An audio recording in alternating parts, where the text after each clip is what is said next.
దేవుని పరిశుద్ధమైన నామానికి స్తోత్రాలు. మీకు నా యొక్క హృదయపూర్వక వందనాలు తెలియజేస్తూ ఉన్నాను. మరోసారి మీతో ఈ వీడియో ద్వారా మాట్లాడడానికి అవకాశం ఇచ్చినటువంటి ప్రభు అయినటువంటి యేసుక్రీస్తుకి నా యొక్క హృదయపూర్వక స్తుతి స్తోత్రం చెల్లిస్తున్నాను. ఈరోజు దేవుని యొక్క వాక్యాన్ని మనం పరిశీలన చేద్దాం. మిమ్మల్ని ఎవరైనా ఎప్పుడైనా దూషించారా లేదా శపించారా? ఎవరి దోషణలకైనా ఎవరి శాపాలకైనా మీరు ఎప్పుడైనా ఎదుర్కొన్నారా అలాంటి పరిస్థితిని? అయితే ఈ వీడియో మీరు పూర్తిగా చూడాలి. ఎవరైనా మిమ్మల్ని దూషించి ఎవరైనా మిమ్మల్ని శపిస్తే ఈ వీడియో పూర్తిగా తప్పకుండా చూడాలని మనవి చేస్తున్నాను. బైబిల్ గ్రంథంలో ఇలాంటి పరిస్థితి, ఒక సంఘటన నేను మీకు ఈరోజు చూపించడానికి ఇష్టపడుతున్నాను. చూడండి, సమూయేలు రెండవ గ్రంథము 16వ అధ్యాయంలో వ్రాయబడినటువంటి కొన్ని మాటలను మీకు నేను చదువుతాను. చదివే ముందు ఈ ఒక్క విషయాన్ని మీకు చెప్పనివ్వండి. షిమీ అనేటువంటి ఒక మనిషి ఉన్నాడు. ఆ మనిషి దావీదుని శపిస్తున్నాడు. షిమీ అనేటువంటి ఒక వ్యక్తి దావీదుని శపిస్తున్నాడు, అంతేకాదు దూషిస్తున్నాడు. చూడండి, ఆ సందర్భం మీకు నేను తెలియజేస్తాను. సమూయేలు 2వ గ్రంథము 16వ అధ్యాయము 16వ అధ్యాయము 5వ వచనం నుంచి నేను చదువుతున్నాను. రాజైన దావీదు బహూరీము దాపునకు వచ్చినప్పుడు సౌలు కుటుంబీకుడగు గెరా కుమారుడైన షిమీ అను నొకడు అచ్చటి నుంచి బయలుదేరి వచ్చెను. అంతటా అతడు వెంట నడుచుచు దావీదును శపించుచు, జనులందరూ బలాఢ్యులందరూ దావీదు ఇరుపార్శ్వముల నుండగా రాజైన దావీదు మీదను అతని సేవకులందరి మీదను రాళ్ళు రువ్వుచు. ఈ షిమీ అంటున్నాడు, నరహంతకుడా, దుర్మార్గుడా. ఎవరినో తెలుసా? దావీదుని. నరహంతకుడా, దుర్మార్గుడా, చీ పో, నీ వేల వలనని నీవు వెళ్ళగొట్టిన సౌలు ఇంటి వారి హత్యను యెహోవా నీ మీదకు రప్పించి యెహోవా నీ కుమారుడైన అబ్షాలోము చేతికి నీ రాజ్యమును అప్పగించి ఉన్నాడు. యెహోవా నీ కుమారుడైన అబ్షాలోము చేతికి రాజ్యమును అప్పగించి ఉన్నాడు. నీవు నరహంతకుడవు గనుకనే నీ మోసంలో నీవు చిక్కుబడి ఉన్నావని చెప్పి రాజును శపింపగా. ఈ దావీదు చిన్ననాటి నుంచి గొర్రెల మందను మేపుకుంటూ సృష్టికర్త అయినటువంటి దేవుణ్ణి ఆరాధించినటువంటి వ్యక్తి, దేవుణ్ణి స్తుతించినటువంటి వ్యక్తి. దావీదు దేవుని యందు విశ్వాసం ఉంచినటువంటి వ్యక్తి. ఆయా సమయాల్లో దేవుణ్ణి మహిమపరిచినటువంటి కీర్తనలు రాసినటువంటి వ్యక్తి. బాలుడిగా ఉన్నప్పటి నుండి కూడా దేవునిలో అపారమైనటువంటి విశ్వాసం. గొలియాతును హతమార్చినటువంటి గ్రాఫ్ యొక్క దావీదు వెనుకుంది. అంతేకాదు, గొర్రెలను సింహం వచ్చి చీల్చి చెండాడడానికి ప్రయత్నం చేస్తున్నప్పుడు సింహం నోటి నుండి గొర్రె పిల్లల్ని కాపాడినటువంటి విధానం. ఎలుగుబంటి వచ్చి ఆ గొర్రెల మంద మీద దాడి చేసినప్పుడు ఎలుగుబంటిని హతమార్చినటువంటి ఆ యొక్క సందర్భం. ఇవన్నీ దావీదు యొక్క ట్రాక్లో ఉన్నాయి, దావీదు యొక్క సాక్ష్యంగా ఉన్నాయి. అలాంటి దావీదు ఈ సమయంలో షిమీ అనేటువంటి ఒక వ్యక్తి వచ్చి శపిస్తున్నాడు, దూషిస్తున్నాడు. లిటరల్గా శపిస్తున్నాడు, దూషిస్తున్నాడు. ఏమనంటే దుర్మార్గుడా అని. ఇంకేమన్నాడంటే దుర్మార్గుడా, చీ పో. చీ అనే పదం ఎప్పుడు వాడతారు? ఎవరికి వాడతారు? కుక్క కదండి. కుక్కని ఎన్నిసార్లు చీ అనన్నా ఆ కుక్క యొక్క లక్షణాన్ని చూపిస్తూ ఉంటుంది. ఈ షిమీ అనేటువంటి వ్యక్తి కుక్కకు ఉపయోగించాల్సినటువంటి ఆ పదం చీ పో అని చెప్పి దావీదు వెంట నడుస్తూ వెంటాడుతూ రాళ్ళు రువ్వుతూ శపిస్తున్నాడు. శపించి అంటున్నాడు, నీవు నరహంతకుడువు, నీవు చేసినటువంటి పనుల వల్లే నీ బ్రతుకు ఇలాగ అయిపోయింది అని చెప్పి రాజుని శపిస్తున్నాడు. ఇంతకీ రాజు ఏ పరిస్థితుల్లో ఉన్నాడు? ఇప్పుడు రాజు తన ప్రాణాన్ని కాపాడుకోవడానికి పారిపోతున్నటువంటి పరిస్థితి.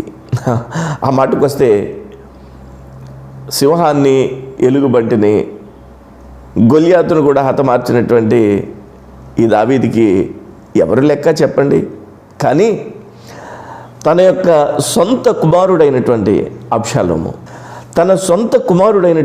అబ్షాలోము దావీదు మీద ఎదురు తిరిగి దావీదుకి దేవుడిచ్చినటువంటి ఆ రాజ్యంలో దేవుని చిత్తం ఎరుగకుండానే దావీదు చేతిలో నుంచి దావీదు యొక్క రాజ్యాన్ని చేజిక్కించుకుందామని తన యొక్క స్వప్రయోజనం గురించి ఆలోచిస్తూ దావీదుకి ఎదురు తిరిగి జనాన్ని పోగేసుకుని మరి దేవుని యొక్క చిత్తాన్ని కాదన్నటువంటి వద్దనుకున్నటువంటి ఈ అబ్షాలోము దావీదు మీద ఎదురు తిరిగాడు.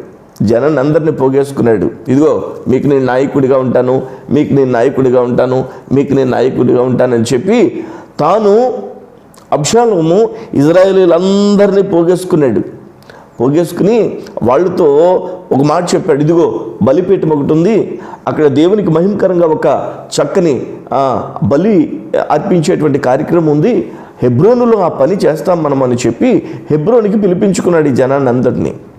ఈ జనానికి తెలియదు పాపం ఎందుకు పిలిపించుకుంటున్నాడు. అంతేకాదు దావీదు యొక్క మంత్రి అయినటువంటి అహీతోపెలను కూడా పిలిపించుకున్నాడు. అహీతోపెలకు కూడా తెలియదు ఎందుకు పిలుస్తున్నాడు. మొత్తం మీద హెబ్రోన్కి వెళ్ళారు ఈ అబ్షాలోము దగ్గరికి. అబ్షాలోము దగ్గరికి వెళ్ళిన తర్వాత అబ్షాలోము యొక్క మాట విధానం ఈ ప్రజలందరికీ తెలిసింది. అబ్షాలోము తన తండ్రి అయినటువంటి దావీదుకి వ్యతిరేకంగా రాజ్యాన్ని ఏర్పరచుకుంటున్నాడని తెలిసింది. చూడండి అబ్షాలోము చెప్పినటువంటి మాట 15వ అధ్యాయము సమూయేలు 2వ గ్రంథము 15వ అధ్యాయము 10వ వచనం. అబ్షాలోము మీరు బాకానాదము వినినప్పుడు అబ్షాలోము హెబ్రోనులో ఏలుచున్నాడని కేకలు వేయడని చెప్పటికై ఇజ్రాయేలీల గోత్రములన్నిటి యొద్దకు వేగుల వారిని పంపెను. ఇజ్రాయేలీలందరికీ ఒక కౌరు పంపించాడు. ఒక బాకానాదం వినిపిస్తుంది, అప్పుడు ఈ యొక్క హెబ్రోనుని ఏలుతున్నాడని మీరు కేకలు వేయాలి అని చెప్పాడు. అలాంటి పరిస్థితుల మధ్యలో దావీదు అబ్షాలోము మీద ఎంత ప్రేమ కలిగిన వాడో తన కుమారుడి మీద ఎదురయ్యి నిలిచి అబ్షాలోముని ఒక్క దెబ్బకి దావీదు హతమార్చేస్తాడు. కానీ దావీదుకి అబ్షాలోము మీద చాలా ప్రేమ. అదే విషయాన్ని మనం సమూయేలు 14వ అధ్యాయము సమూయేలు 2వ గ్రంథం 14వ అధ్యాయం 1వ వచనంలో కూడా రాజు అబ్షాలోము మీద ప్రాణము పెట్టుకుని ఉన్నాడని అని చెప్పి వ్రాయబడింది. అబ్షాలోము అంటే దావీదుకి తన తండ్రికి ప్రాణమంతా అధికంగా అబ్షాలోమును ప్రేమించాడు. కానీ దావీదు యొక్క రాజ్యం మీద కన్నేశాడు. తన కుమారుడైనటువంటి ఎవరినైతే అధికంగా ప్రేమిస్తున్నాడో ఆ ప్రేమ పొందుతున్నటువంటి అబ్షాలోము దావీదు చేతిలో నుంచి తన యొక్క రాజ్యాన్ని చేజిక్కించుకుందామని జనాల్ని సమకూర్చుకుని హెబ్రోనుని రాజధానిగా చేసుకుని వెళ్దామని చెప్పి ఈ యొక్క అబ్షాలోము యొక్క కుటిల ప్రయత్నం. ఆ పరిస్థితుల్లో ఈ సౌలు కుటుంబ సభ్యుడైనటువంటి షిమి 16వ అధ్యాయము సమూయేలు 2వ గ్రంథం 16వ అధ్యాయము 5వ వచనం మరలా చదువుతున్నాను. రాజైన దావీదు బహీరుము దాపునకు వచ్చినప్పుడు సౌలు కుటుంబీకుడు గెరా కుమారుడైన ఈ షిమి దావీదు కుమారుడైనటువంటి అబ్షాలోము పక్షముగా ఉండి దావీదు అంటే దేవుని పక్షముగా ఉన్నటువంటి దావీదుకి ఎదురు తిరిగాడు. అంతేకాదు నోరేమన్నా అదుపులో పెట్టుకున్నాడా? లేదు. దావీదుని అంటున్నాడు దుర్మార్గుడా అని పిలుస్తున్నాడు. దావీదుని అంటున్నాడు చీపో అని చెప్పి వెంట నడుస్తూ రాళ్ళు రువ్వుతున్నాడు. దావీదు కూడా ధైర్యవంతులు ఉన్నారు, దావీదు కూడా బలము కలిగినటువంటి వారు ఉన్నారు, యుద్ధ నైపుణ్యత కలిగిన వారు ఉన్నారు. వారందరూ ఉండి కూడా దావీదు అబ్షాలోముకి ఎదురు తిరిగితే అబ్షాలోము చచ్చిపోతాడని అబ్షాలోము మీద ప్రేమతో దావీదు తానే అడవిలోనికి వెళ్ళిపోయాడు. అలాంటి పరిస్థితుల్లో దావీదుని చెప్పేస్తుంటే దావీదు దగ్గర ఉండేటువంటి సేవకులందరికీ బహు కోపం వచ్చిందండి, చాలా కోపం వచ్చింది. అందులో ఒక వ్యక్తి అంటాడు, ఆ వ్యక్తి పేరు అబీషై. దావీదు దగ్గర ఉండేటువంటి ఒక వ్యక్తి, ఆ వ్యక్తి పేరు అబీషై అంటాడు. చూడండి సమూయేలు 2వ గ్రంథం 16వ అధ్యాయము 9వ వచనం. సురియా కుమారుడైన అబీషై ఈ చచ్చిన కుక్క నా ఏలినవాడవగు రాజువు నగు నిన్ను శపింపనేలా. ఈ షిమి దావీదుని ఏమంటున్నాడు? చీపో అని అంటారు. చీపో అని ఎవరిని అంటారు? కుక్కని అంటారు, బ్రతుకున్న కుక్కని అంటారు. ఇప్పుడు అభిషేక్ అంటున్నాడు, నిన్ను చీపో అంటున్నాడు. వీడు చచ్చిన కుక్కలు అంటాడు. వీడు నిన్ను శపించమేంటి మహారాజా, వీడు నిన్ను శపించమేంటి ఈ షిమి అని చెప్పి అభిషేక్ కోపం వచ్చి అంటున్నాడు. ఏమంటున్నాడు చూడండి, నీ చిత్తమైతే నేను వానిని చేరబోయి వాని తల ఛేదించి వచ్చేదని నన్ను నరికేస్తాను వాడి తల. దావీదు మహారాజా, మిమ్మల్ని ఆ షిమి శపించడం ఏంటి? అప్పుడు దావీదు ఏమన్నాడు తెలుసా? అందుకు రాజు 10వ వచనం, సమూయేలు 2వ గ్రంథం 16వ అధ్యాయము 10వ వచనం. అందుకు రాజు, సెరూయా కుమారులారా, మీకును నాకును ఏమి పొందు అంటాడు. వానిని శపింపనీయుడు. వాని శపిస్తున్నాడు కదా, శపింపనివ్వండి. దావీదును శపింపమని యెహోవా వానికి సెలవీయగా నీవు ఇలాగూ ఎందుకు చేయుచున్నావని ఆక్షేపణ చేయగలవాడెవడని చెప్పి, ఒకవేళ దేవుడు వాడికి నన్ను శపించమని సెలవిచ్చాడు అనుకోండి, శపింపనివ్వండి. మీరెందుకు ఆపుతారు? అసలు ఎవడు ఆపగలడు? దేవుడు షిమికి నన్ను శపించమని సెలవిచ్చాడు, శపింపనివ్వండి అని అంటూ 11వ వచనంలో అభిషేక్తోనూ తన సేవకులందరితోనూ పలికినదేమనగా, నా కడుపును పుట్టిన నా కుమారుడే నా ప్రాణము దిగి చూచుచుండగా ఈ బెన్యామీయుడు ఈ ప్రకారము చేయుట ఏమి ఆశ్చర్యము? ఈ షిమి, ఈ బెన్యామీయుడు నన్ను శపిస్తుంటే అది ఆశ్చర్యమే ఉంది. దీనికంటే బహు ఘోరాతిఘోరమైనటువంటి విషయం నా కళ్ళ ముందు ఉంది కదా. నా కడుపును పుట్టినటువంటి నా కుమారుడే అబ్షాలోమే నన్ను చంపాలని ప్రయత్నం చేస్తున్నాడు. నా దగ్గర నుండి, నా చేతిలో నుంచి రాజ్యం తీసుకోవాలని ప్రయత్నం చేస్తున్నాడు. ఇది కదా భయంకరమైంది. వాణ్ణి జోలు మానుడి. ఎవరిని జోలు? షిమిని ఏమీ మీరు అనొద్దు. షిమిని ఎంత శపించుకుంటాడో శపించుకొనివ్వండి. ఇంకా అంటున్నాడు, యెహోవా వానికి సెలవిచ్చి ఉన్నాడు గనుక వానిని శపింపనీయుడి. దేవుడు ఒకవేళ వాడికి అవకాశం ఇచ్చాడేమో శపించడానికి, సెలవిచ్చాడేమో, శపింపనివ్వండి అని 12వ వచనం చాలా జాగ్రత్తగా వినాలి. ఇది యెహోవా నా శ్రమను లక్ష్యపెట్టునేమో, వాడు పలికిన శాపమునకు బదులుగా యెహోవా నాకు మేలు చేయునేమో. వాడు పలికిన శాపమునకు బదులుగా యెహోవా నాకు మేలు చేయునేమో. ఎంత అద్భుతమైనటువంటి స్టేట్మెంట్ ఇస్తున్నాడండి దావీదు. ఎంత అద్భుతమైనటువంటి స్టేట్మెంట్ ఇస్తున్నాడండి.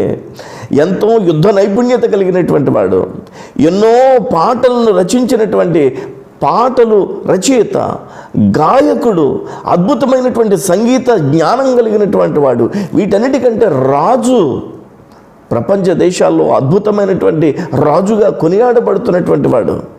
అలాంటి దావీదు రాజు, అలాంటి దావీదు మహారాజు ఈరోజు షిమి అనేటువంటి ఒక వ్యక్తి చేతిలో శపించబడ్డాన్ని చూసి ప్రజలందరికీ బాధ కలుగుతోంది, ప్రజలందరికీ వేదన కలుగుతోంది, కోపం వస్తోంది. ఆ అభిషేక్ అనేటువంటి వ్యక్తి తల నరికేస్తాను నువ్వు ఒప్పుకుంటే అని దావీదు దగ్గర అంటే దావీదు అంటున్నాడు, నో నో నో నో, అలా చేయొద్దు. దేవుడు వాడికి పర్మిషన్ ఇచ్చాడేమో, శపింపనివ్వండి. వీడు శపించినా దేవుడు నాకు మేలు చేస్తాడేమో. ఎంత అద్భుతమైనటువంటి స్టేట్మెంట్ అండి. మిమ్మల్ని ఎవరైనా శపించారా? మిమ్మల్ని ఎవరైనా మరి నిందించారా? మిమ్మల్ని ఎవరైనా దూషించారా? ఈ షిమి దావీదుని దుర్మార్గుడా అంటున్నాడు. ఈ షిమి దావీదుని ఇంకేమంటున్నాడంటే చీపో అంటున్నాడు, నరహంతకుడా అని అంటున్నాడు. ఇవన్నీ దూషణలు చేసినా కానీ, రాళ్ళు రువ్వుతున్నా కానీ మీద రాళ్ళు వేస్తున్నాడట. అలాంటి పరిస్థితుల్లో కూడా వీడి శాపాన్ని దేవుడు ఆశీర్వాదంగా మార్చునేమో. ఎంత చక్కని మాట అండి, ఎంత చక్కని విశ్వాసం అండి.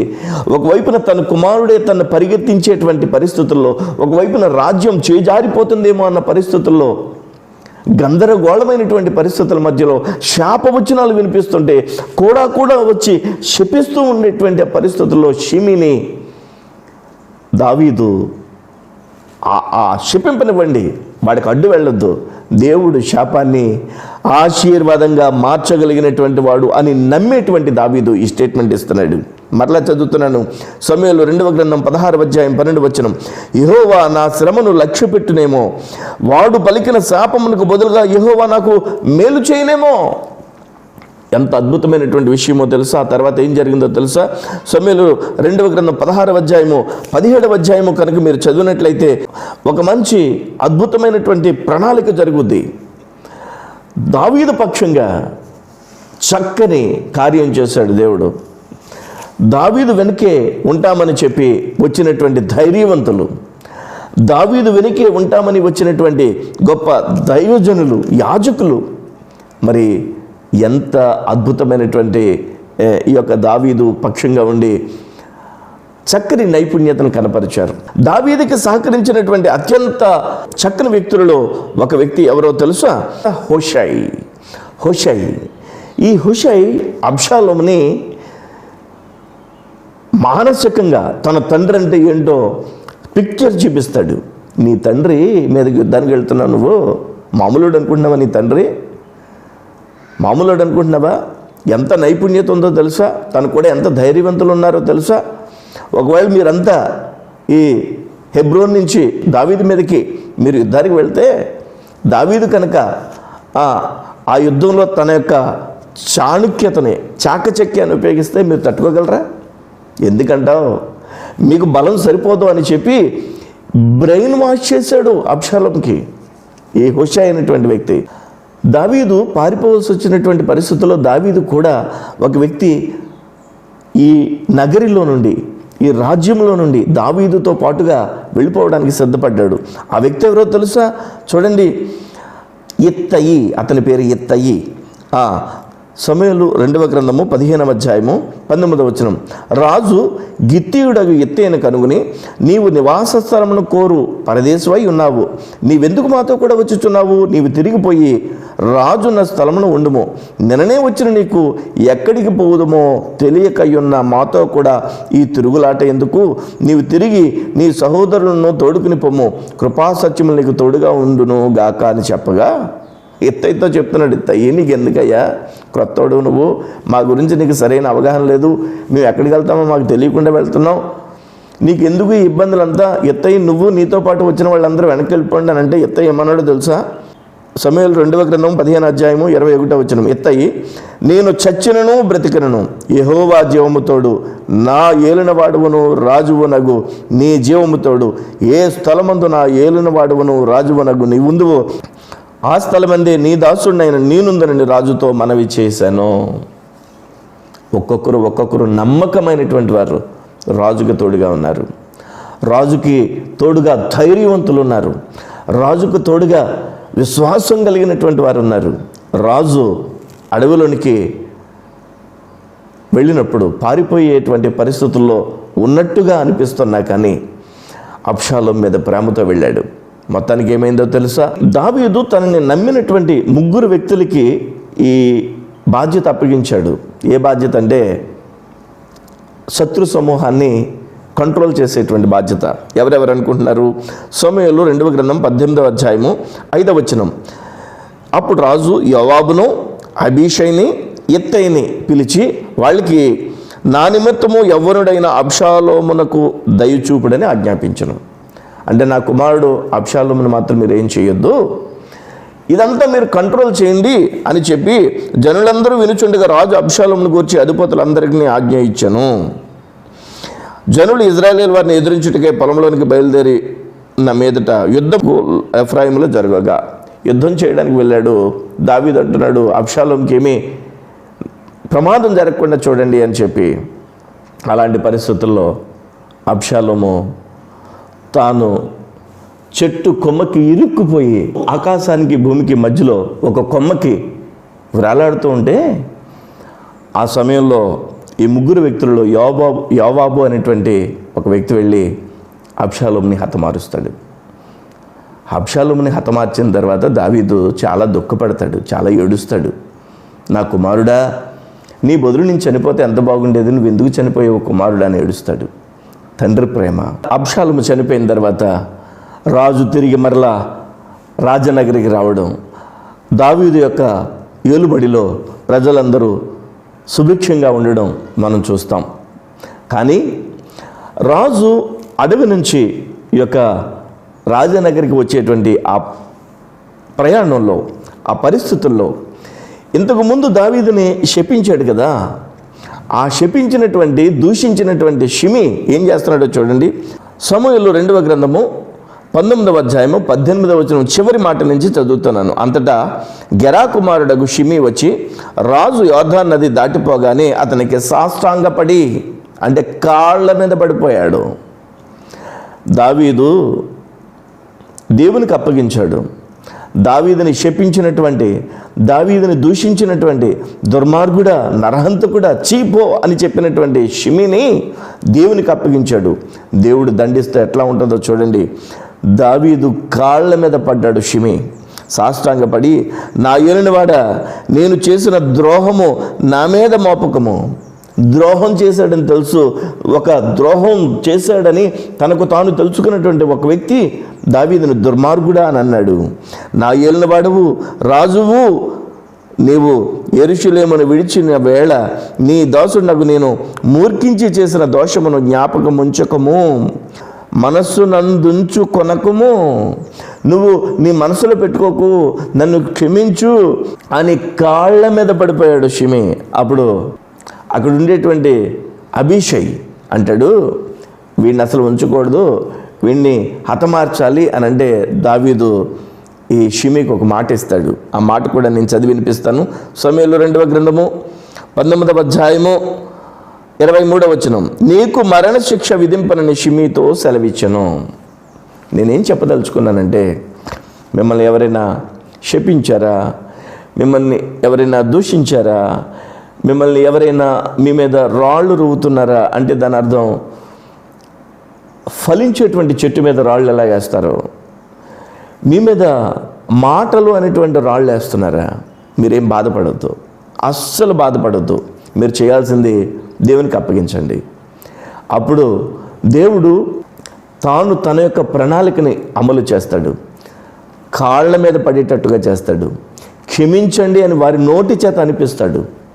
అలాంటి శాపం ఆశీర్వాదకరంగా మార్చేటువంటి దేవుడు, శాపాన్ని మేలుగా మార్చేటువంటి దేవుడు నేను ప్రకటిస్తున్నటువంటి నజరేయుడైన యేసు. కాబట్టి దేవుని యొక్క సన్నిధానంలో దూషణ, శాపం ఎవరి వలనైనా మీకు ఎదురైతే అధైర్యపడొద్దు, మీరేమి కృంగిపోవద్దు, దేవునికి మొరపెట్టండి, ధైర్యంగా ఉండండి. దేవుని యొక్క సన్నిధిలో మీ కాళ్ళ ముందు ఆ దూషించిన వారిని తీసుకొచ్చి మీ పాదాల దగ్గర పడేసే అంతవరకు దేవుడు ఊరుకోడు. మీరు ధైర్యంగా ఉంటారని, మనస్ఫూర్తిగా ప్రభువుని స్తుతిస్తారని, మిమ్మల్ని దూషించిన వారి కొరకు, మిమ్మల్ని శపించిన వారి కొరకు మీరేమాత్రం కలత చెందకుండా సంతోషంగా ఉండమని దేవుని యొక్క సేవకునిగా మీకు నేను విజ్ఞప్తి చేస్తూ, మరొక వీడియో కోసం మీరు సిద్ధంగా ఉండండి. ఈ యొక్క వీడియో చూడడానికి ప్రభు మీకు ఇచ్చినటువంటి అవకాశాన్ని బట్టి ప్రభువుని స్తుతిస్తున్నాను. దేవుడు మనందరినీ ఆశీర్వదించి కృప చూపి మేలు చేయును గాక. ప్రతి శాపము కొట్టివేయబడును గాక. ప్రతి శాపము, ప్రతి శాపవచనము, ప్రతి నింద మేలుగా దేవుడు మార్చి దేవుడే మహిమ పొందును గాక. Amen, amen.